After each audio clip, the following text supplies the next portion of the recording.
When we talk about expensive cars, we usually think of Ferrari 250 GTOs or modern Bugattis.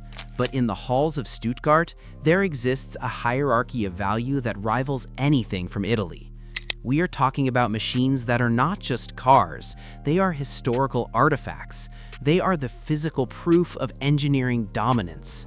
Today, we are counting down the top 5 most expensive Porsches ever sold at public auction.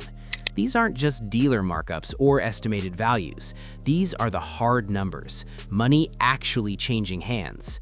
We will look at the exact chassis numbers, the auction houses that sold them, and most importantly, why someone would pay the GDP of a small nation for a single vehicle. From the dust of the Paris-Dakar Rally to the movie sets of Hollywood, this is the definitive list of the most valuable Porsches in the world. Buckle up, we are starting with number 5.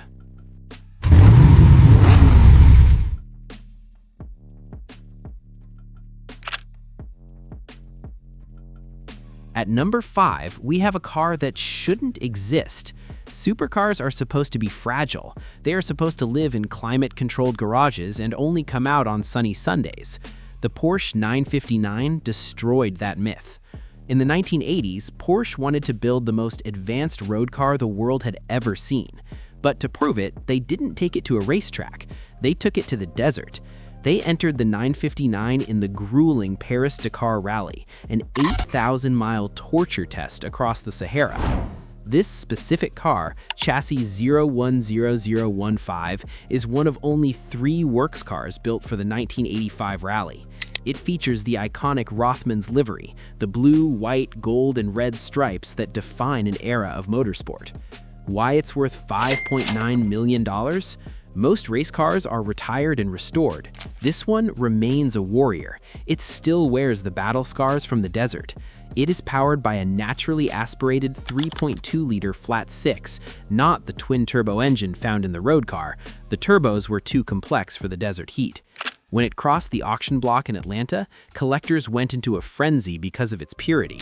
It represents the moment Porsche decided that performance meant anywhere, anytime. It is the grandfather of the modern Porsche 911 Dakar, but unlike the modern version, this one actually raced for its life. At number 4, we step back into the golden age of the 1950s. This is the Porsche 550 RS Spyder. To the general public, the 550 Spyder is infamous for one reason. It is the car in which James Dean died. That tragedy gave the model a dark, romantic mystique. It became the little bastard, the car that was too fast for its own good. But to collectors, the 550 Spyder is known as the giant killer. It had a tiny 1.5-liter 4-cam engine designed by the genius Ernst Fuhrmann. While Ferraris and Jaguars had massive V12s and inline 6s, the little Porsche used agility and lightweight construction to beat them. Why it's worth $6.1 million? You might ask, if James Dean's car is gone, why is this specific one so expensive? The answer is a word that drives the entire collector car market: originality.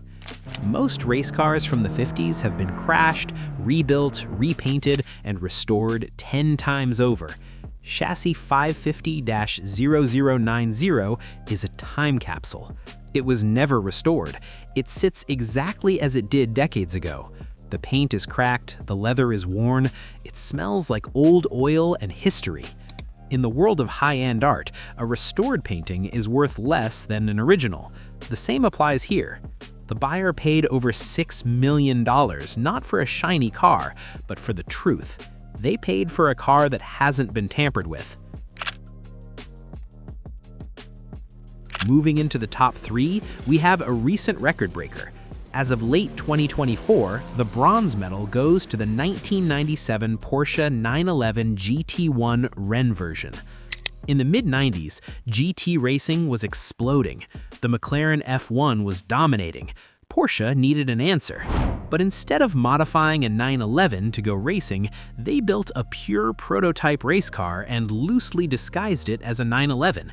They put the engine in the middle, not the rear, and gave it a carbon fiber chassis. The result was the GT1. It is a monster. Why it's worth $7.04 million? For years, the road-legal version of this car, the Strassen version, was considered the holy grail. But in August 2024, at the Monterey Jet Center, this Rennversion, race version, shattered expectations. Why the sudden jump in value? It's the rarity. Only about 30 of these cars exist in total, including road and race versions. Chassis 117 is one of only 9 customer race cars ever built. It was campaigned by Rook Racing and competed at Le Mans. We're seeing a generational shift in collecting. The buyers who grew up playing Gran Turismo and Need for Speed are now billionaires. To them, the 911 GT1 is the ultimate Porsche. It is the poster car of the 90s. This sale proved that modern classics are catching up to the vintage legends. At number 2, we cross the $10 million barrier. This is the Porsche 956. If you know anything about Le Mans, you know this shape. The 956 and its successor, the 962, is the most successful racing platform in history. It didn't just win races, it demoralized the competition. It used a revolutionary ground effect aerodynamic design that sucked the car to the pavement, allowing for cornering speeds that physically hurt the drivers. But this isn't just any 956. This is chassis 956-003. Why it's worth $10.1 million? In the world of collecting, provenance is king, and you cannot beat the provenance of this car. It is the overall winner of the 1983 24 Hours of Le Mans. Driven by Vern Scheppen, Al Holbert, and Hurley Haywood, this car fought a dramatic battle. In the final lap, the engine actually seized. The car smoked its way across the finish line, dying just as it took the checkered flag. It is one of the most dramatic finishes in endurance racing history. Buying a Le Mans winner is the ultimate flex. You aren't just buying a car, you are buying the trophy. You are owning the moment that Porsche stood on top of the podium. That singular achievement is worth $10 million. And finally, we arrive at number 1, the king, the legend, the 1970 Porsche 917K. Chassis 024 holds the record at over $14 million. To understand why, you have to look at the perfect storm of 3 factors: danger, Hollywood, and speed. First, the danger. The 917 was born in an era where racing drivers were essentially test pilots. The car had a flat 12-cylinder engine that produced over 600 horsepower in a chassis made of pressurized aluminum tubes. It weighed less than a Volkswagen Beetle. It was terrifyingly fast, hitting 240 miles per hour on the Mulsanne Straight. Second, the Hollywood connection.